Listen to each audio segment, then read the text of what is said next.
शेखर जी के बारे में जितना कहा जाए उतना कम है। मैं बहुत छोटा हूं उनके बारे में बोलने के लिए।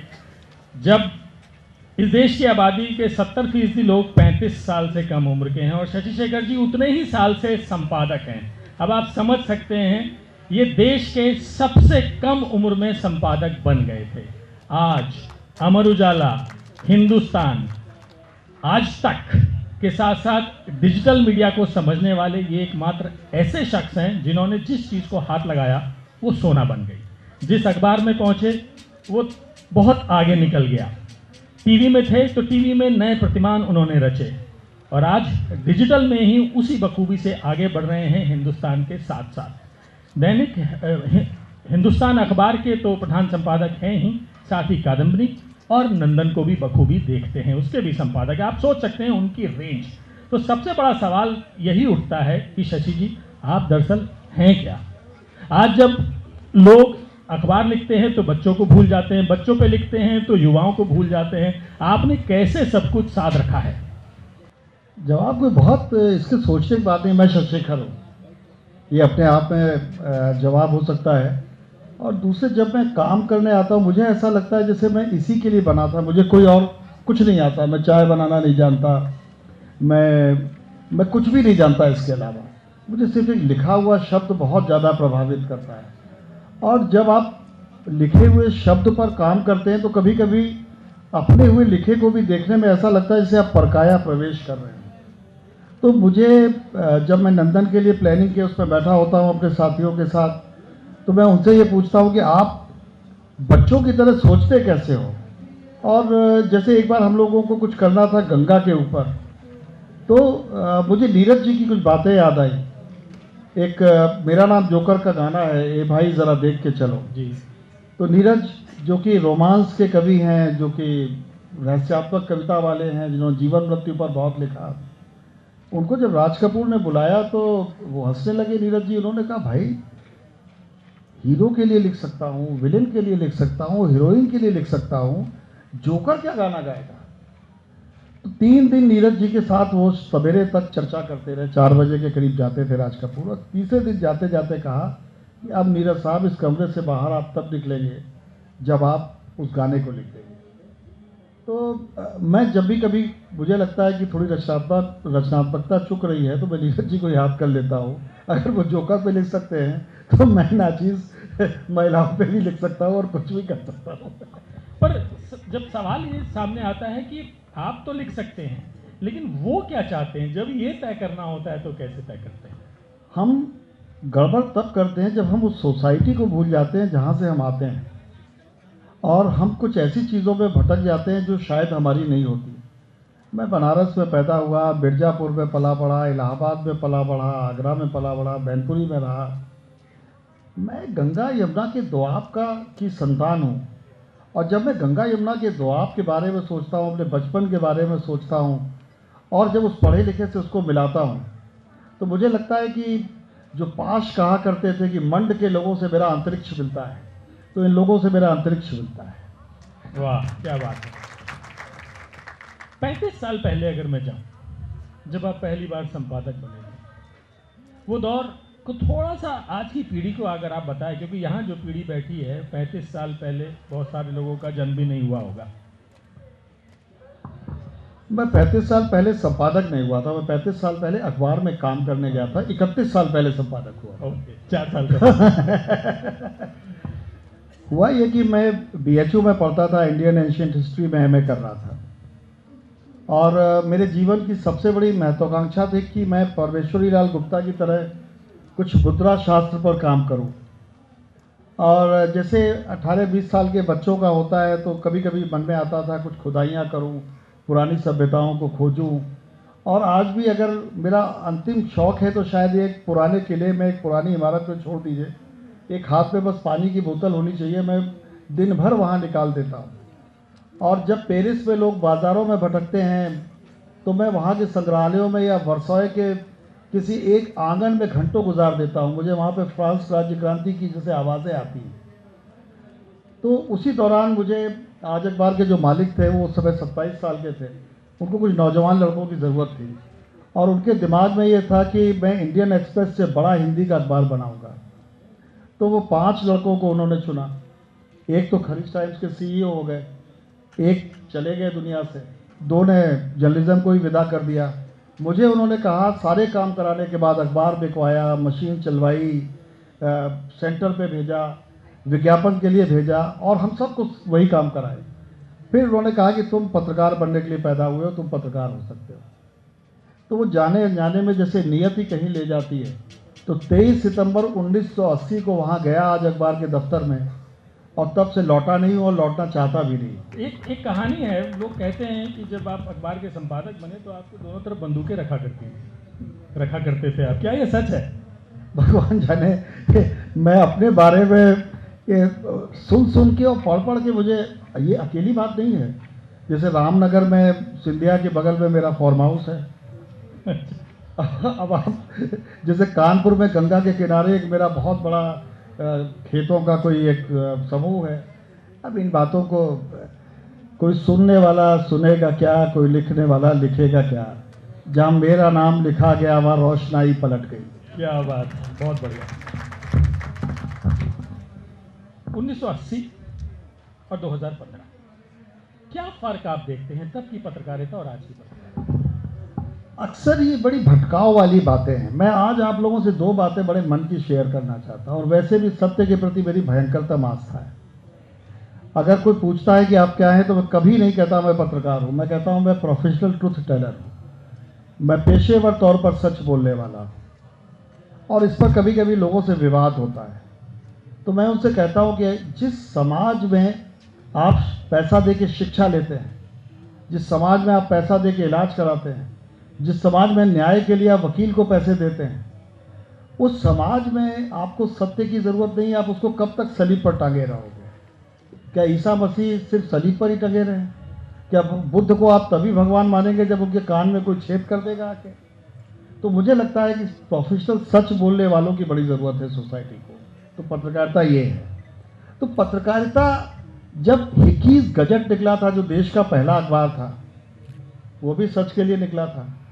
तो इस सच को सामने लाने का पेशा है, और इसको जब हम पेशेवर तरीके से कहते हैं तो लोगों को आघात इसलिए लगता है क्योंकि वो उनको सच को एक मसीहाई अंदाज में लेने की, और उसके साथ उनकी एक जैसे एक रोमांटिक सी इमेज हो जाती है। तो ज़रूरी नहीं है कि हर सच बोलने वाला लड़ाकू, और ये भी ज़रूरी नहीं है हर लड़ाकू सच बोलने वाला। दूसरी बात, 1980 और 2015 में अंतर क्या है? 1980 की सोसाइटी, 1980 और 2015 में वही अंतर है जो मेरा और मेरे बेटे में अंतर है। मेरे पिता सरकारी अधिकारी थे, हम सरकारी गाड़ी में चलते थे, हमारे घर में सरकारी चपरासी थे, हम सरकारी बंगले में रहते थे, सरकारी फ़ोन यूज़ करते थे। लेकिन मेरे पिता मैनपुरी के उस गांव के रहने वाले ही थे अंदर से, जैसे मेरे ग्रैंडफादर थे, मेरे बाबा थे। आज मेरे पिता और मुझ में बहुत अंतर नहीं है, लेकिन जब मैं अपने बेटे के साथ दौड़ना चाहता हूँ तो मुझे एक नया चोला धारण करना पड़ता है। तकनीकी बदल गई, और 1991 के बाद से तो जैसे पूरी दुनिया ही बदल गई। यूएसएसआर के पतन के बाद से उस समय कोई भी आदमी पैसे की बात नहीं करता था।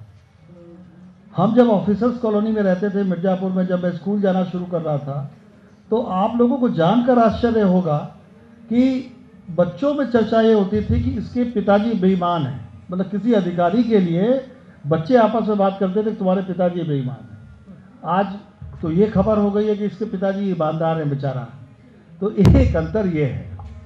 लेकिन जब खोटे सिक्के बाजार में चलने लगे तो आप याद रखिएगा, सच्चे सिक्कों की इज्जत बढ़ जाती है।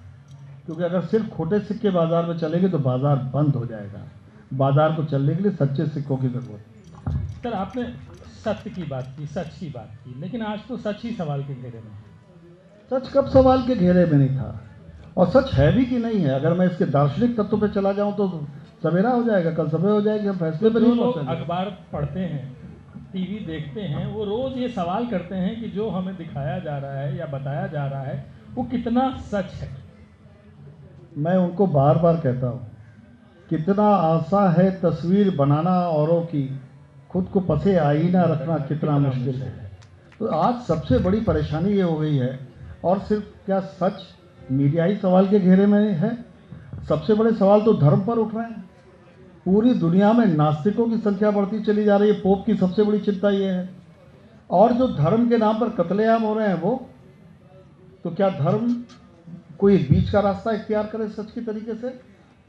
आज सत्ताओं पर कितने सवाल उठ रहे हैं। मैंने 2008 में ओबामा की वो स्पीच न्यूयॉर्क के एक होटल में सैकड़ों लोगों के साथ खड़े होकर सुनी थी, जिसने ये तय किया था, इसको फाइनल डिबेट बोलते हैं अमेरिका में, कि ओबामा पहले अश्वेत राष्ट्रपति बनने जा रहे हैं। और उस स्पीच को सुनते समय मैंने गोरी महिलाओं को रोते हुए देखा था। उनको लगता था जैसे वो एक परिवर्तन की संवाहक बन रही हैं। मैं 3 साल बाद अमेरिका गया, वही लोग कहते दिस ब्लडी जोकर ओबामा।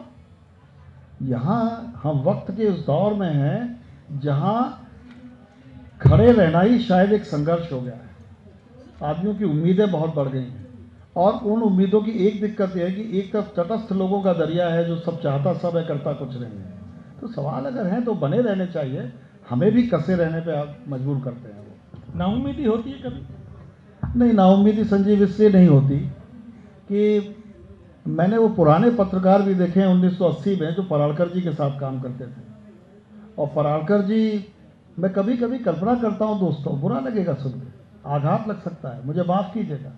मैं कल्पना करता हूँ कि अगर मैं 50 साल या 60 साल पहले पैदा हुआ होता तो, और पराड़कर जी की जगह मैं बैठा होता, तो मैं क्या करता? तब शायद बंदूकें फोटो में भी दिखाई पड़ती। पराड़कर जी के लिए कहते हैं ना कि बंदूक जेब में रखते थे और हाथ में कलम रखते थे। और आज कभी कभी सोचता हूँ, आज पराड़कर जी होते तो वो क्या कर रहे होते हैं? वो भी यही कर रहे होते जो मैं कर रहा हूँ। याद रखिएगा, कर्म समय के साथ साथ चलते हैं। और हमारे देश में तो पुराने की जैसे प्रतिष्ठा की एक बड़ी अजीब सी बीमारी भी है। आप आप अगर सड़कों के किनारे जाइए तो आप बहुत सी जगह पाएंगे, आप अगर एक सड़क पे 40 साल से गुजरते हो, जैसे मैं इलाहाबाद और बनारस के बीच की सड़क बताता हूँ जहाँ मैं 40 साल से गुजरता आया हूँ, अचानक प्राचीन शनि के तमाम मंदिर वहाँ पर पैदा हो गए हैं। तो मुझे लगता है प्राचीन तो मैं हूँ, ये मंदिर थे कहाँ इससे पहले? तो ये प्राचीनता भी एक छलावा है, और हिस्ट्री के स्टूडेंट से बेहतर कोई नहीं कर सकता। एक सवाल और है, उसके बाद मैं आगे बढ़ूंगा। एक शब्द आया है मीडिया के लिए, प्रेस्टिट्यूट। बिहार के चुनाव में भी हमने देखा, उससे पहले भी हमने देखा। ये प्रेस्टिट्यूट कहता कौन है? वो आदमी जो कि संसार की सबसे बड़ी दूसरे नंबर की थल सेना का अध्यक्ष था। वो आदमी जिसकी गैलेंट्री पर कोई शक नहीं है। वो आदमी जो वाकई बहुत काबिल था। लेकिन जब कभी इतिहास लिखा जाएगा, मैं आज भी उनकी इज्जत करता हूँ। पहला सेनाध्यक्ष जो कमांडो था वो सेनाध्यक्ष बना, लेकिन वो शख्स, इतिहास जब लिखा जाएगा तो ये कहा जाएगा कि उसके ऊपर 3 आरोप थे। पहला आरोप कि उसने कू करने की कोशिश की। ये कभी प्रूव नहीं होगा, सेना की चीज़ें प्रूव नहीं होती। आज तक आज़ाद भारत के इतिहास में किसी सेनाध्यक्ष पर यह आरोप नहीं लगा। गलत होगा, मेरे पास कोई प्रमाण नहीं है, लेकिन गलत सही जो भी था आरोप लगा। और आप याद करें, सत्ता प्रतिष्ठान ने उसका खंडन नहीं किया। ये बड़ी बात है। दूसरी बात, एक ऐसा सेनाध्यक्ष जो कि अपनी आयु को लेकर अपनी ही सरकार के खिलाफ अदालत में चला गया। सेनाएं कभी अपनी सरकारों के खिलाफ नहीं खड़ी होती। और तीसरी बात, एक आदमी जो सेनाध्यक्ष के पद पर रहते ही चुनाव लड़ने की तैयारी कर ले। अगर हमारी सेनाओं का राजनीतिकरण हो जाएगा, हमारे पत्रकारों का राजनीतिकरण हो जाएगा, हमारे न्यायाधीशों का राजनीतिकरण हो जाएगा, हम वक्त के किस दौर में चले जाएंगे? और मैं वीके सिंह साहब की बहुत इज्जत करते हुए भी कहता हूँ, भगवान के लिए बाज आइए। कुत्ता, प्रेस्टिट्यूट, कभी कभी अपने गिरेबां में झांकिए और जरा इतिहास के फैसले का इंतजार कीजिए। सर, एक सवाल उठता है कि मीडिया दबाव में है। दबाव कई तरीके के हैं। पहला दबाव जो माना जाता है वो है कि बाजार का। बाजार के दबाव में जो सच है वो आधा रह जाता है। आपके ऊपर क्या बाजार का दबाव होता है? पहली बात ये कि बाजार क्या अभी पैदा हुआ है क्या? ऋग्वेद का एक ऋचा है, उसमें एक व्यक्ति रोता हुआ, ऋग्वेद की नहीं, वेदांग की एक ऋचा है, वो रो के ये कह रहा है कि हे भगवान, मैं कैसा अभागा हूँ कि मैंने 10 गौ मुद्राओं को जुए में मैं हार गया और उसके बदले में मैंने अपनी पतिव्रता पत्नी को खो दिया। तो बाजार तो बाबू तब है जब मुद्रा पैदा भी नहीं हुई थी, गाय थी। गाय को ही हमने बाजार का हिस्सा बना दिया था, हालांकि अब गाय को माँ कह के वोट मांगते हैं। तो बाजार तो भगवान भला करे। रही बात दूसरी कि दबाव है कि नहीं है, 1980 का एक किस्सा बताता हूं दोस्तों, और मैं इसको YouTube पे डालूंगा। मैं बिल्कुल जो बोल रहा हूं सच बोल रहा हूं। एक हमारे मुख्य उप संपादक थे आज अखबार में, मैं उनका नाम नहीं लूंगा, उनका सम्मान नहीं होगा, लेकिन मेरे गुरुओं में एक 1945 में उन्होंने कलकत्ता, अकॉर्डिंग टू हिम, उनके अनुसार, मुझे नहीं मालूम ये सच था या झूठ, 1945 में उन्होंने कलकत्ता विश्वविद्यालय से कोई जर्नलिज्म का सर्टिफिकेट कोर्स किया था। अकेले आदमी आज अखबार के दफ्तर में थे 1980 में, जो अंग्रेजी बोलते थे। और वो जब चले जाते थे तो अपने घर से जो 1-1.5 किलोमीटर दूर था, रात को चले जाते थे डर के मारे कि कोई गलती तो नहीं छूट गई, और फिर 4 बजे तक बेचारे अखबार पढ़ते रहते थे। मैंने पीपल के पत्ते की तरह कांपते हुए। मैंने उससे पूछा, हमने चचा इतना परेशान क्यों रहते हैं, क्योंकि उस समय सर नहीं कहा जाता था। तो उनका बेटा 3-3 जवान लड़कियां, और अखबारों की हालत यह है कि अगर किसी ने नौकरी से निकाल दिया तो दूसरा आदमी अखबार में नौकरी नहीं देता है। उस जमाने में उत्तर प्रदेश में कुल 3 अखबार थे। तो मुझे लगा कि जो लोग अपने अंदर से इतने कमज़ोर और हताश हैं, ये समाज को क्या बदलेंगे।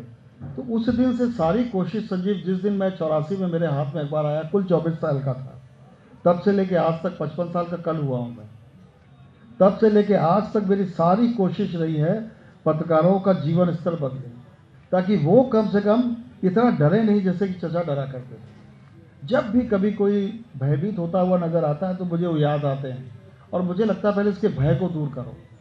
तो बाजार तो तब भी था, बाजार आज भी है, लेकिन इधर एक नई प्रक्रिया पैदा हो गई, और वो ये हो गई है कि नेता बहुत टेलीविज़न के आने के बाद से, और यहाँ एक रहस्य का उद्घाटन कर दे, हम और संजीव साथ काम करते थे। अगर आज तक मैंने बनाया है तो संजीव ने भी उतना ही बनाया है।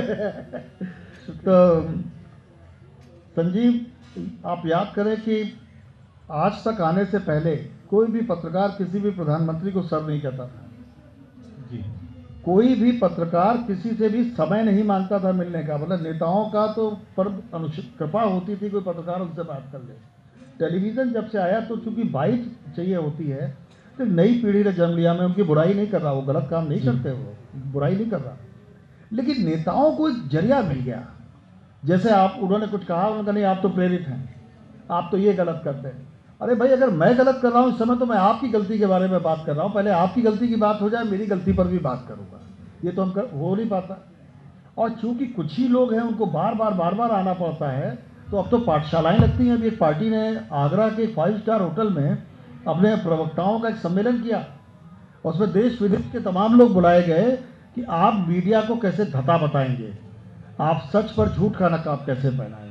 तो बहुत मुश्किल हो गई है पत्रकारों के लिए। तो आप कह रहे हैं पत्रकारों पे कोई दबाव नहीं है बाजार का? मैं बिल्कुल नहीं महसूस करता, लेकिन जनता से एक बात जरूर कहूँगा कि आज कुछ बातों को सोचने की ज़रूरत है, और मेरी बात को बहुत ध्यान से सुनिएगा।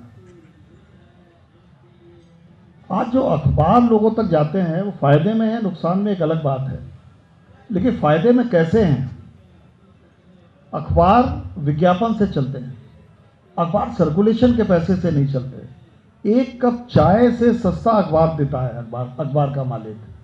विज्ञापन कौन देता है? कॉरपोरेट, सरकारें या पैसे वाले। और जो टीवी चैनल हैं जो आप तक आते हैं, उसको दिखाने के लिए उन्हें करोड़ों रुपए देने पड़ते हैं। यानी कहीं ना कहीं कॉरपोरेट का दखल बन जाता है, सरकारों का दखल बन जाता है, और उसके बाद भी एक बड़ी खबर मीडिया नहीं छोड़ता है। सबसे ज़्यादा नाराज़ हुकूमत में बैठे लोग किससे हैं? उन लोगों से जो टीवी चैनल दिखाने के पैसे लेते हैं, या उनसे जो टीवी चैनल चलाते हैं, टीवी चैनल चलाने वालों से। तो मीडिया का काम आज ज़्यादा कठिन हो गया है। आज ज़्यादा, मैंने पहले कहा कि जब खोटे सिक्के मार्केट में हो तो असली सिक्कों की कीमत बढ़ जाती है। ओनर दबाव में आते हैं क्या? मुझे मालूम नहीं, मुझसे तो नहीं कहते, लेकिन मैं इस बात को फील करता हूँ कि ये बार बार पब्लिक को इस बात को समझना पड़ेगा कि कहीं ना कहीं एक कप चाय का पैसा मिलना चाहिए। इस बात 1 रुपये रोज एक चैनल को मिलने चाहिए प्रति परिवार या प्रति कनेक्शन। उस दिन ये सारी स्थितियां बदल जाएंगी। आज एक खराबी और हो रही है, आज आप लोगों को बता दूं, एक नया ट्रेंड पैदा हो रहा है जिससे मुझे डर लगता है। वो ट्रेंड है नेटिव कंटेंट कहते हैं उसको। न्यूयॉर्क टाइम्स संसार के बहुत क्रेडिबल मीडिया ऑर्गेनाइजेशन में है। उसके सीईओ ने सारे एडिटर्स को पत्र लिखा और उस पत्र को उन्होंने शाया किया। नेटिव कंटेंट ये होता है कि जैसे आप डिजिटल कुछ पढ़ रहे हैं तो उसमें वो पैसे लेके कुछ और भी छाप सकते हैं। मतलब वो न्यूज़ छापेंगे लेकिन ये भी कह सकते हैं कि वैद्यनाथ का मंजन कीजिए तो आपके दांत ज़्यादा अच्छे होंगे, जो हम नहीं करते अभी तक। तो वो इसलिए हो रहा है क्योंकि फ्री कंटेंट दुनिया में बढ़ता जा रहा है और कंटेंट के पैसे नहीं मिल रहे हैं। इसीलिए साहित्य चल जाता है कि वहाँ कंटेंट के पैसे मिलते हैं। अमीश को इक्ष्वाकु लिखने के लिए और सीरीज लिखने के लिए अमीश त्रिपाठी को 10 करोड़ रुपए एडवांस दिए। पहली बार हिंदुस्तान के इतिहासकार किसी साहित्यकार को 10 करोड़ रुपए मिले, किसी पत्रकार को मिलते हैं? तो ये तो अंग्रेजी वाले को मिले ना, हिंदी वाले को तो कुछ नहीं हिंदी मिलता। वाले तक भी आएगा। अगर अंग्रेजी में आया तो हिंदी पर भी आएगा। हिंदी अंग्रेजी का विभेद क्यों करते हो यार? ये तो आएगा क्योंकि ताकत तो हमारी है।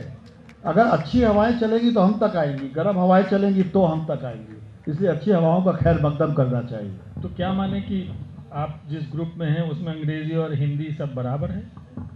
हिंदी का महत्व तो बहुत ज़्यादा होता जा रहा है मुझे लग रहा है। और आज तक आपने देखा था कि आज तक के मालिक आप याद करें एक समय, और ये कहने में मुझे संकोच नहीं है, लोग कहा करते थे how can you compare your self with India today journalist. मैंने कहा था कि एक दिन ऐसा होगा जब सिर्फ हिंदी ही चलाएगा आपको। आज वो दिन आ गया। तो चाहे वो कोई भी कंपनी हो, आने वाला वक्त हिंदी का और भाषाओं का है।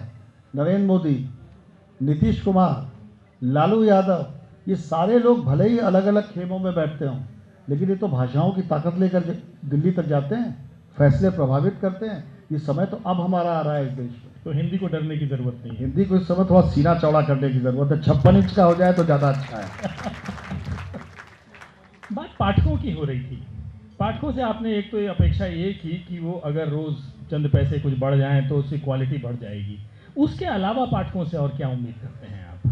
पाठकों की बहुत इज्जत करता हूँ। देखिए, मुझे जो 40-50 हर संडे को ट्वीट और जो मेल मिलते हैं, मैं पाठक को कभी दोष नहीं देता। मैं तो सिर्फ अपनी बात कह रहा था कि मैं ऐसा 35 साल बाद फील करता हूँ। 1980 में नहीं फील करता था ऐसा, क्योंकि तब अखबार प्रति कॉपी फायदे में होता था। तो जिस समय आप सर्कुलेशन पे आते हैं उस समय आपकी शक्ति थोड़ी सी बढ़ जाती है। तो ये मेरी बात थी, ये मेरी राय थी, ये मेरा मशवरा था, लेकिन ये कोई मेरा फैसला नहीं है। अब मैं पाठक से उम्मीद की बात करूं, पाठक तो माई बाप है, उन्हीं के बल पे तो हैं। ये सारे लोग यहाँ खड़े हुए हैं, कुछ बैठे हुए हैं, इन्हीं की मेहरबानी से तो हम और आप यहाँ बैठे हुए हैं। तो माई बाप तो वही है, प्रभाष जी सही कहते थे, उनके लिए कोई बात नहीं। पर ये पाठक के बारे में ये भी कहा जाता है कि ये बहुत क्षणिक हो गया है, एकदम इंस्टेंट जस्टिस उस पाठक को भी चाहिए, टीवी पे भी और न्यूज़पेपर में भी। हम अपनी कमी दूसरे के ऊपर नहीं डाल सकते। पाठक का या दर्शक का इसमें कोई योगदान नहीं। आप याद करें, आज मित्रों आपसे एक रहस्य साझा करता हूँ। इसी पटना शहर के उदय शंकर हैं, इस समय स्टार के सीईओ हैं। वो और मैं दोनों आज तक में थे और हम दोनों सुबह सुबह न्यूज़ प्लान को लेकर लड़ा करते थे। हम दोनों का प्रिय काम था न्यूज़ को डिस्कस करते हुए वाद विवाद करना। आशुतोष हमारे ब्यूरो चीफ हुआ करते थे और एक आध दो और लोग थे। आप शाम को आए थे उस दिन, नहीं तो आप भी इन्वॉल्व होते। उस एक दिन इस देश का इतिहास बदल गया। हम इतिहास बदलने के साक्षी कैसे बनते हैं? एक फ़ोन आता है। हमारे कुलीग थे सुमित अवस्थी, उस दिन संसद भवन में टेलीफोन लेके चले गए थे, मोबाइल लेके चले गए थे। एक फ़ोन एक साथी के पास आता है, उस साथी का नाम ले ले रहा कि संसद में गोली चल गई। वो साथी थोड़े रिएक्टिव हैं। तो अच्छा, संसद में गोली चल गई, उस साले किसी नेता का नाम लिया, उसने चलवाई होगी, वही गुंडा है। ये कह के वो मोटी भाषा में कहो तो कंट्रोल रूम की ओर भागे, क्योंकि न्यूज़ को हमें एयर करना था।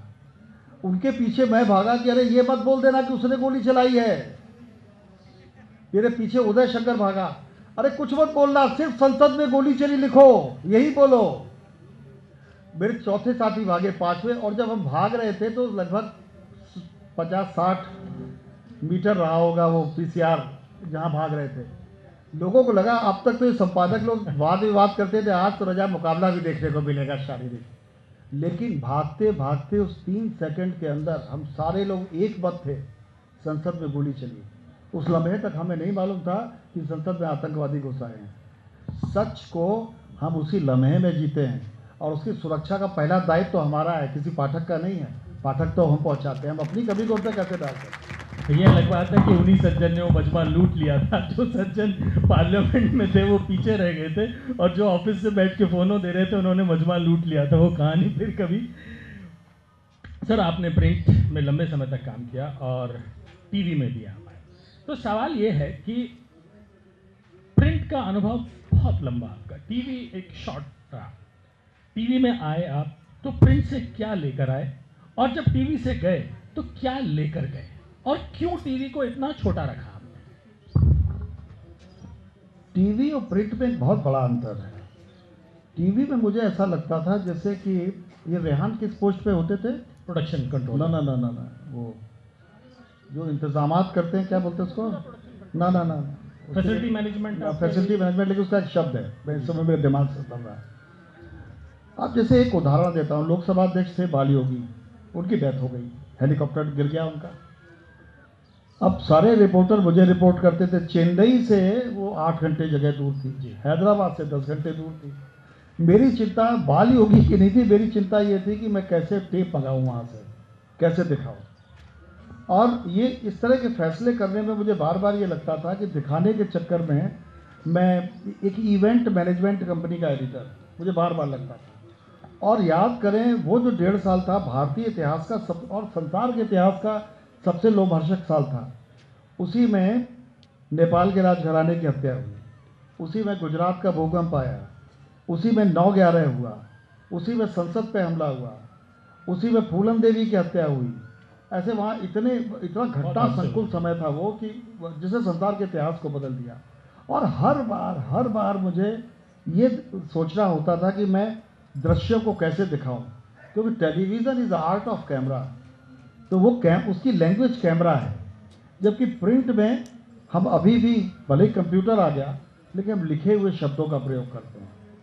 तो मैं एक दिन इन्हीं बातों से मेरे दिमाग में वो प्यासा फिल्म का गाना आया, है ये दुनिया तो फिर आज ये दुनिया क्यों है, और मैं निर्णय किया मैं जा रहा। और अमर उजाला से मुझे कुछ ऑफ़र था, कुछ उनसे बात हुई, और मैं इतना उस 1 साल 5 महीने कुछ दिन में इतना इस इवेंट मैनेजमेंट से घबरा गया था, तो मैं तो आधी सैलरी पे चला गया था। मैं यही पूछने वाला था, सैलरी कम पे चले गए, इतना तंग आ गए थे? आधी सैलरी पे चला गया। तो टीवी से तंग आ गए थे आप? मैं टीवी को आज एक बात और बताऊं, मैं आज भी ये मानता हूँ, मुझे एक आर्टिकल याद आता है CNN की वार एडिटर का।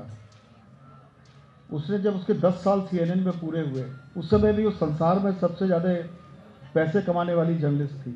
बाद में तो उसने फ्रेंच राजदूत से शादी कर ली। और उसने कहा कि मैं आज से 10 साल पहले एक बिल्ली, एक साइकिल और $100 लेकर आई। फिर उसने कहा कि मैं कैसे इस समय, जब मेरी टिकट बुक होती है निकारागुआ की, अंगोला की, तो मिलिट्री की जो खुफिया शाखा है वो थल सेनाध्यक्ष को रिपोर्ट करती है कि मैं जा रही हूँ। और आज एक क्रिश्चियाना मानापोर की बात कर रहा हूँ मैं, कि क्रिश्चियाना की टिकट बुक हुई है, इसका मतलब अमेरिकन फौज वहाँ मूव करने वाली है। एक जर्नलिस्ट की क्रेडिबिलिटी ये होनी चाहिए। और उसने अंत में लिखा कि टीवी तमाशा हो या न हो, लेकिन मैं ऐसा मानती हूँ कि एक अच्छा टीवी एक अच्छी दुनिया को बना सकता है। और ये बात सच है कि एक अच्छा टेलीविज़न, एक अच्छा अखबार दुनिया को बना सके न बना सके, बचाए रखने में योगदान तो हम बना रहे हैं यहाँ, बचा तो रहे हैं, बना रहे हैं, नहीं बना रहे। बनाना हमारा अकेले का काम नहीं है भाई जी। जो लोग रामायण गीता कुरान पढ़ के नहीं बदले, थोड़ा सा अपने पे भी थोड़ा वो करो। हजारों साल से कोशिशें जारी हैं। हमें इतना घमंड भी नहीं होना चाहिए। सॉरी, वो बात बीच में रह गई। टीवी से क्या लिया और टीवी को क्या दिया? मैंने टीवी में मैंने कुछ चीज़ें देखी।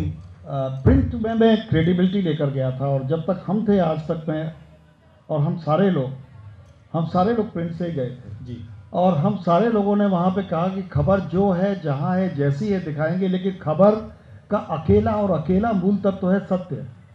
तो सत्य जो होगा वही खबर दिखाएंगे। मैंने एक उदाहरण दिया। जी। हम मिला सकते थे संसद में आतंकवादियों का हमला, लेकिन वो उस समय झूठ होता, बाद में भले ही सच हो जाता। तो टीवी पे मैं क्रेडिबिलिटी लेके गया था, और जब टीवी से आया तो मेरे मन में एक क्षणिकता आई और मेरे दिमाग में ये भी आया कि अखबार तो बेमौत इसलिए मर रहे हैं क्योंकि अखबार अपने को पुराने तरीके से कर रहे हैं। और अखबारों के मैं एडिटर्स को आज भी अपने मित्रों से कह रहा था कि हम ट्रैफिक पुलिसमैन नहीं हैं, हम घटनाओं को सिर्फ दाएं बाएं रोटेट नहीं करते, हम समय के साक्षी भी हैं, हम समय के हस्ताक्षर भी हैं, और कभी कभी हम समय के संचालक भी हैं। वाह, क्या बात कही कि समय के संचालक भी हैं। बात क्रेडिबिलिटी की आई, तो क्रेडिबिलिटी और क्वांटिटी दोनों में कोई अंतर नहीं है। ये अजीब सी बात है, क्रेडिबिलिटी और क्वांटिटी। हो क्या गया संजीव, मैंने बार बार देखा है कि 35 सालों में लोगों ने अपनी सुविधाओं के तर्क बना लिए। अरे भाई, क्वांटिटी और क्वालिटी और मतलब अजीब अजीब सी बातें कि अब दो तरह की चीज़ें होती हैं। न तो हम इतिहासकार हैं कि हम इतिहास लिखने लगे, न हम साहित्यकार हैं क्योंकि हमारा कोई विरोधाभास नहीं है, इसलिए हम साहित्यकार नहीं हैं। साहित्य में एक पैराडॉक्स होता है, यहाँ पर सिर्फ सत्य होता है और क्षण होता है। हम इतिहासकार नहीं हैं क्योंकि शोध नहीं है, घटनाओं को परोस रहे हैं ठीक एक सलीके से। इतिहास रचने में योगदान कर रहे हैं, साहित्य रचने में योगदान कर रहे हैं, लेकिन हम वो हैं नहीं। पर आरोप तो लगते हैं सर, है? आरोप तो लगते हैं कि हम इसलिए कि हम ये कोशिश करने लग जाते हैं। मैं इतिहासकार बनना चाहता था, लेकिन मैं इतिहासकार बनने की कोशिश नहीं करता क्योंकि मैं जानता हूँ कि उसके लिए अलग धातु, उसकी एक अलग विधा है, उसका एक अलग तौर तरीका है। तो आप अगर साहित्य लिखिए, हमारे मित्र हैं अवधेश प्रीत यहाँ बैठे होंगे, वो साहित्यकार भी हैं, मशहूर कहानीकार हैं, लेकिन जब वो खबर का काम करते हैं अपनी कहानी थोड़ी गुजर देते हैं। पर नंबर्स का गेम में तो हर आदमी पड़ा रहता है ना कि सर्कुलेशन कितना बड़ा, टीआरपी आई कि नहीं आई, कितना पेज व्यूज हो रहा है। आप जरा ये देखो कि आज तक 92% पे था जब मैंने 27 जुलाई 2002 को छोड़ा था। आज तक कितने पे? 18%, 16% पर। भैया मेरे, देशी की रहता है, डालडा रहता है, दोनों मिक्स मत करो ना। तो नंबर्स का गेम चलता रहेगा। नंबर्स का गेम अपनी कमजोरी छिपाने के लिए नहीं। मैं हिंदी के पाठकों को मैं बार बार कहता हूँ, और आप याद करें, जब तक मैं था मैंने कोई स्टिंग ऑपरेशन नहीं होने दिया था। मैं ये मानता हूँ स्टिंग ऑपरेशन पत्रकार का काम नहीं है। ये चुग्गे मछली को बंसी डाल के फंसाना पत्रकार का काम नहीं है। अब इस पर बड़ी विवाद है। मैं संसद में अटैक करवा कर खबर नहीं बनाता, संसद पे अटैक होने के बाद खबर बनाता। अब आप फंसा रहे हैं, आप कैमरे लगा रहे हैं, फिर आप कुछ कर रहे हैं, भगवान जाने। पर समाज में खबरें तो बनाई जा रही हैं, बनती हैं, और लोग कहते भी हैं अब मैं फिर अनुरोध करूंगा, मैं खबर छाप सकता हूं, खबर दिखा सकता हूं, खबर बनाने वाला मैं नहीं हूं। खबर बनाने वाले जो है उन्हें बनाने दीजिए। आपकी बात पर यकीन ना करने की कोई वजह मेरे पास नहीं है। एक आखिरी सवाल, लेटेस्ट जो है, कहते हैं कि डिजिटल मीडिया, कि अब जो फ्यूचर है वो डिजिटल मीडिया है, प्रिंट को भी उसका नुकसान, उसका खमियाजा भुगतना पड़ेगा। क्या सहमत हैं आप इससे? एक रिसर्च है, 2043 में संसार का आखिरी अखबार छपेगा और उस अखबार संस्था की मृत्यु को छापने वाला कोई दूसरा अखबार नहीं होगा। ये रिसर्च है। 2043 से सही, 2053 सही, 2053 सही, 2033 सही। ये क्यों होगा?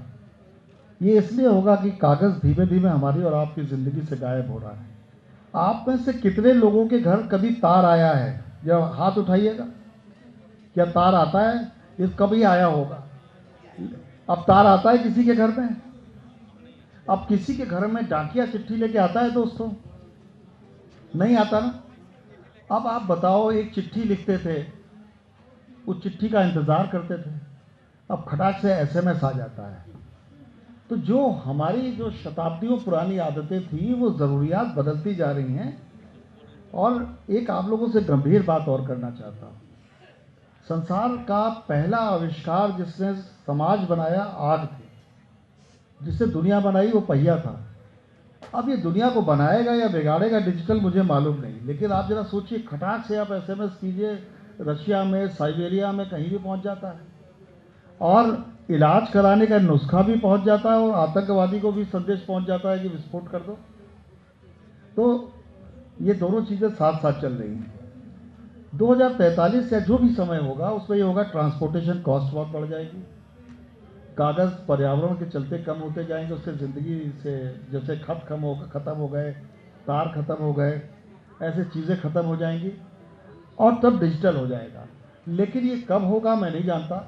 मुझे इस बात का सुकून है कि मैं अखबार के साथ, अखबार नाम की संस्था से मोहब्बत करके अपनी पूरी ज़िंदगी गुजार दूंगा।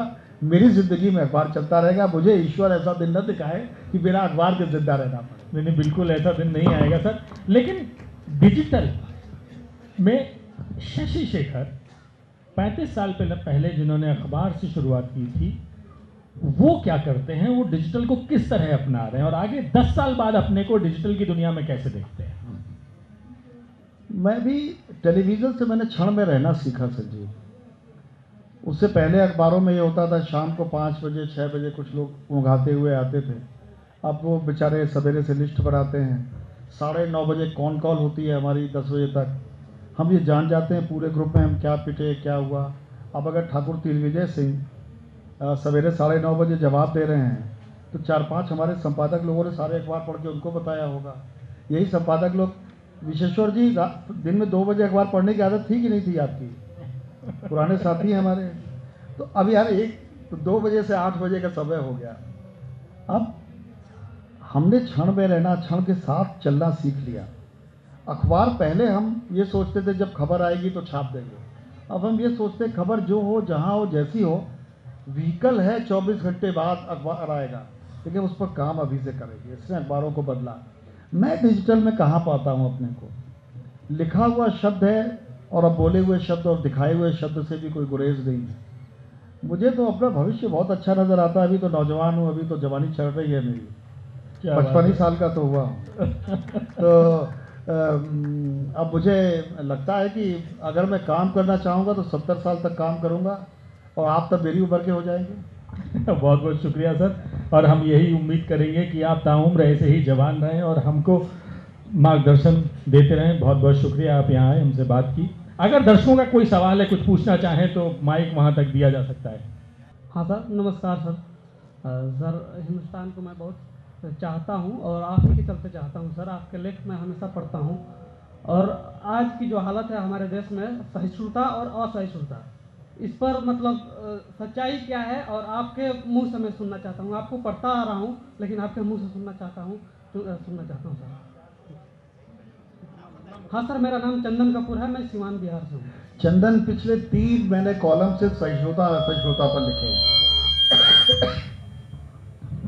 हमारे देश में चूँकि हम गंगा यमुनी संस्कृति के लोग हैं, हर तरह के लोग रहते हैं, इस तरीके की बातें होती आई हैं। मैंने पिछले में ही लिखा था, कोई दंगा नहीं हो रहा पूरे देश में, कोई सांप्रदायिक तनाव नहीं है, हम एक ऊपर बहस कर रहे हैं। एक उदाहरण देता हूँ। निज़ा फाजली साहब का घर दिसंबर 1992 के दंगों में जला दिया गया और वो अपने किसी दोस्त के घर में जाके शिफ्ट हो गए। और उसके बाद जब दंगे ख़त्म हो गए तो उसमें वो वापस गए और उन्होंने गज़ब की नज़्म लिखी। और यही साहित्य होता है कि मतलब इतने साल बीत गए, 23 साल बाद मुझे अभी नज़्म याद है।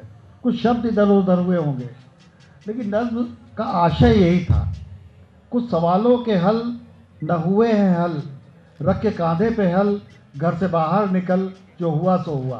तो भाई डियर, अपना काम करो, जो बहस करते हैं उन्हें बहस भी करने दो, वो उनका काम है।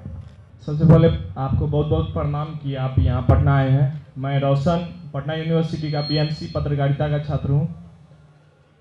सर, मैं आपको बहुत वर्षों से, लगभग 4-5 वर्षों से मुझे इंतज़ार होता है रविवार का कि कब मैं सुबह सुबह आपका लेख पढूं, और मुझे पढ़ के बहुत ही खुशी मिलती है।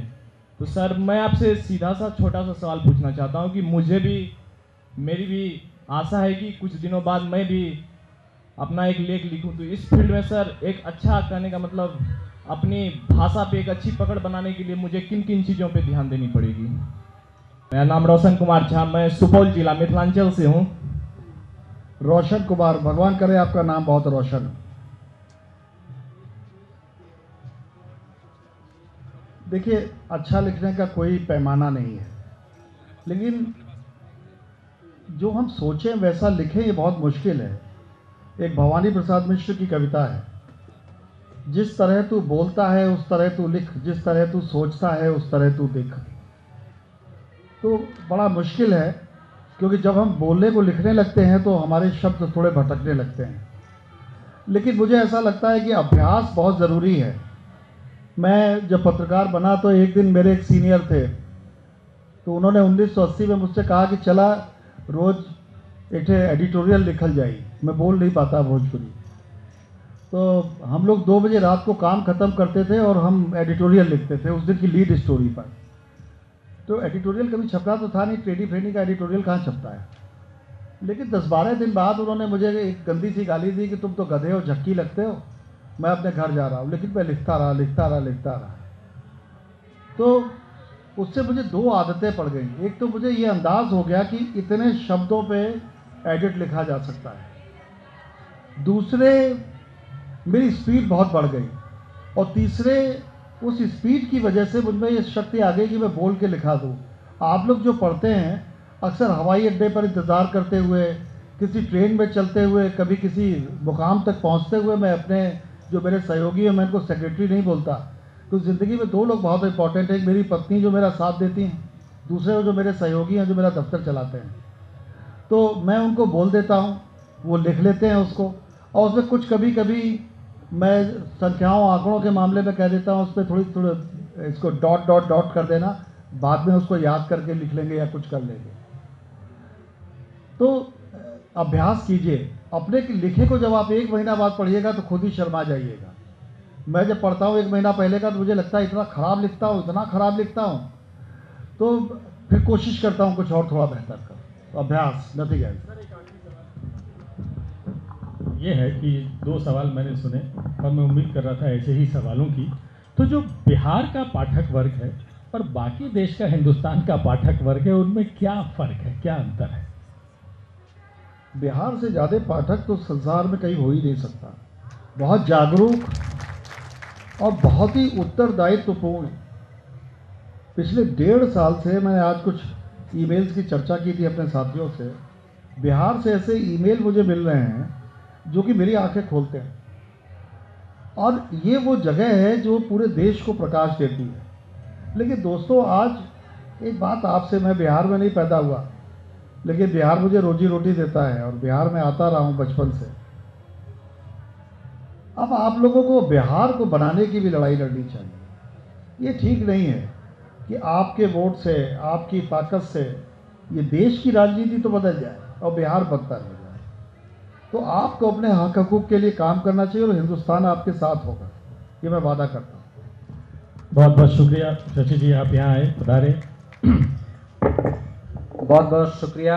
पटना पुस्तक मेले की तरफ से हम धन्यवाद करते हैं संजीव पालीवाल जी को, शशि शेखर जी को। काफ़ी विस्तार से अपनी बात रखी और खबरें छापना हमारा काम है, खबरें बनाना नहीं, ये बड़ी बात उन्होंने कही है। और अब हम यहीं पर इस कार्यक्रम की समाप्ति की घोषणा करेंगे। जो भी हमारे साथ इस कार्यक्रम में शामिल हुए, हमारे हिंदुस्तान के संपादक टी विजय सिंह जी, हम उनका भी धन्यवाद करते हैं, विनय जी हैं, और आप तमाम साथियों का एक बार फिर से बहुत बहुत धन्यवाद इस कार्यक्रम में शामिल होने के लिए। फिर से हम धन्यवाद करते हैं शशि शेखर जी का और संजीव पालीवाल जी का।